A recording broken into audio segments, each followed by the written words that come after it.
Hello everyone, Chad Sharpman here with CakeandGames.com, bringing you our first quick sound review. Today's game I'll be reviewing is Rage, so sit back, relax, and have a beer, or 10, and listen. About Rage is a first-person shooter that was developed by the famed John Carmack. It has an apocalyptic setting, and takes place after the Earth has been struck by asteroids. The Earth is divided by the poor, the mutated, and the authority. The authority being the evil overlords that control everyone. But worry not, government-hating citizens. There is a resistance group as well. And this game also has a lot of racing elements, with even some RPG elements thrown in too. Okay, now you guys know about this game. Let's move on to what makes it good. The good. Well, I'll start out with what I love the most about Rage. I would have to say it's the weapons. It's not comparable to a game like Resistance, but the weapons in Rage are very good. From explosive arrows that stick in people and explode, to plasma beam shotgun rounds. The weapons in this game can be really fun, with the wing stick really being one of my favorite weapons in any game. It's like a bladed boomerang. I know that doesn't sound that cool, but really just the type of kills you can get with this can just be amazingly fun sometimes. The enemy AI is really good as well. They're very agile, rolling, climbing, jumping over stuff, just kinda acrobatic.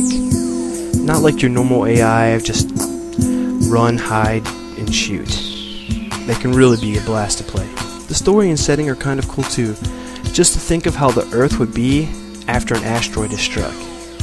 The graphics are very good too, even though there are some major loading issues, but we will talk about that more in the bad section. You know, I'm having trouble finding a lot of good things to say about Rage, because really the word good fits here. It's really just a good game, with not a lot of amazing things about it.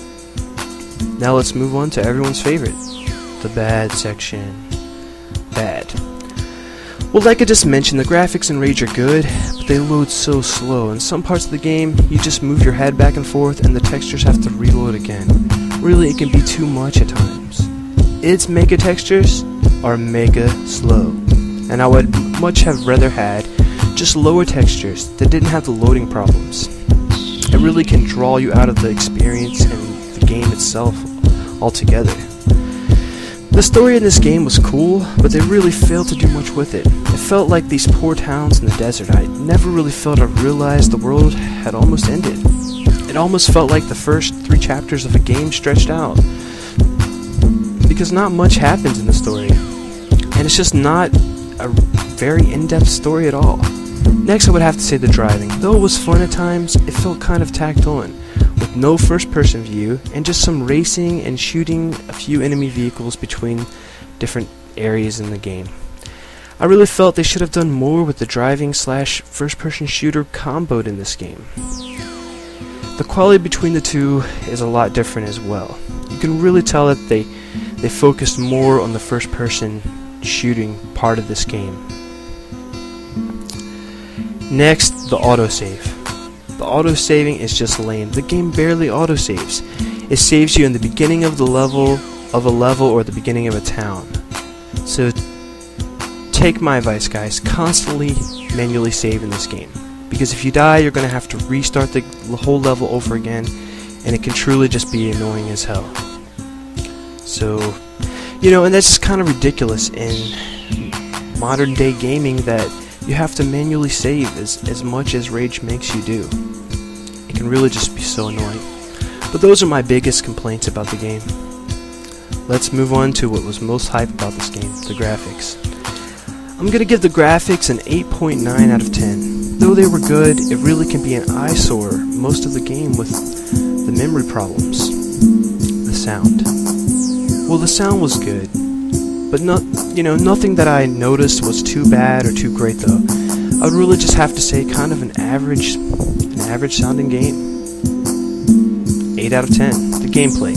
I did have a lot of fun with the enemies and weapons in this game, so I would have to say an 8.8 out of 10 for the gameplay. The fun factor. Everyone loves fun. You know, even though the story was weak and boring, I will still have to say that I had a lot of fun with the weapons and the gameplay. So again, an 8.8 out of 10. The single player. Nice graphics, fun weapons, and a boring, weak story. Sorry Rage, 8 out of 10. multiplayer. The multiplayer is strange for an FPS game, with it being vehicles only. Though it was fun, it's kind of similar to Mario Kart, but with a more serious tone. It's just strange that they didn't add any competitive first-person shooting in this game. I did find the vehicle multiplayer to be fun, but it burned out so fast, with not much depth to it at all. And even on PSN, I don't know about on the PC or Xbox Live, but it's hard to even find a full game often. And again, just the driving in general, compared to the rest of the game, feels kind of tacked on. And I would have to say with the multiplayer as well, it just feels kind of tacked on. I'm gonna have to say a 7 out of 10 for the multiplayer. Not completely bad, there's some fun to be had there, but not the kind of multiplayer that's gonna keep you addicted. Value. With Rage being about a 13-hour long game and having a weaker multiplayer, I would have to say that the value is not that great. 7 out of 10. Poor quality.